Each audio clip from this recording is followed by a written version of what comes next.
Welcome to another training video from XMPRO. Today we will be looking at the indicator control and how it's used in App Designer.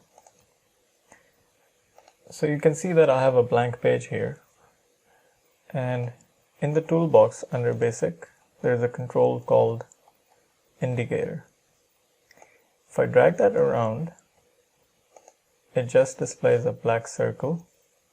What that is that it can display certain status symbols or certain flags.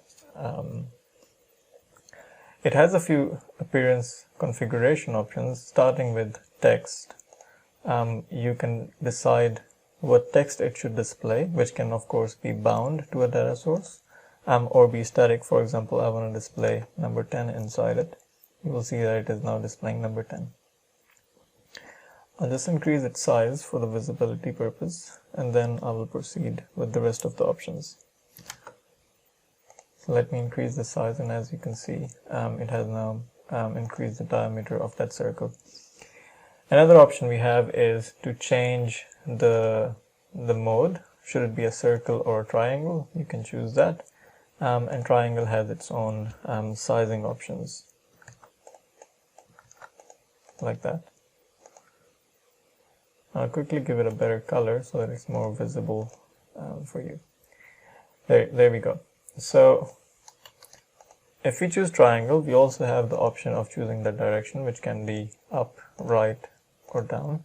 And this is very handy if you want to display a trend, for example, a value which has increased from last time or decreased. And if decrease means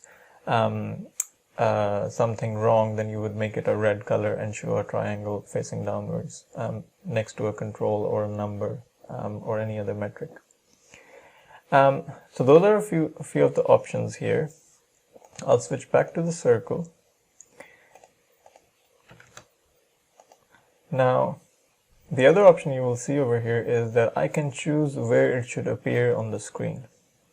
For example, if I want it to be at a certain location on the screen, I can do so by giving it an X and Y value, and it will appear over there.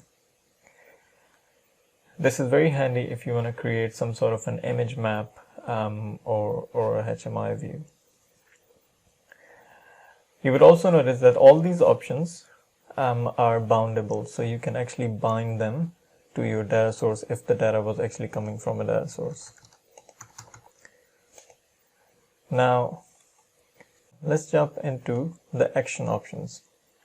You would notice that these look very similar to the options that are available in a hyperlink or a button control. So I will not be going into too much detail over here. I recommend you watch the button or a hyperlink video to understand how the navigation options work. But basically, if you choose and configure the navigation over here, then when the user clicks on this indicator, he will be navigated to the other pages as you would configure over here. Now, what if I want to display that? As you can see, all I configured here was static. Let's say I want to display something based on what my data source is returning. So I have a data repeater here already mapped to a data source.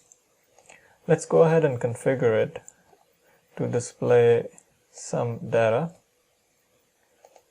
include using the indicator. So we will put an indicator over there, and let's also put some text.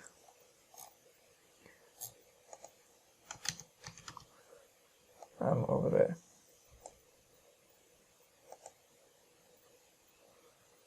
And I can just duplicate this. Right, so I have some data coming up. I want to display it. Let's say I want to bind this thing. What's being returned from my data source is an asset ID, a name, a health score, and status.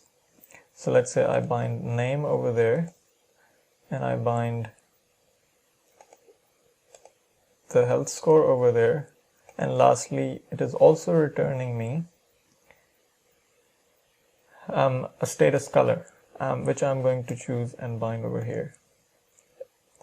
So now if I save this and I launch it, what I expect to see is that for every asset that is returned, that indicator will display, and it will display the color as, or the status color as it was returned by my data source. So these are a few of the options on how you would use the indicator control. Thank you so much for watching.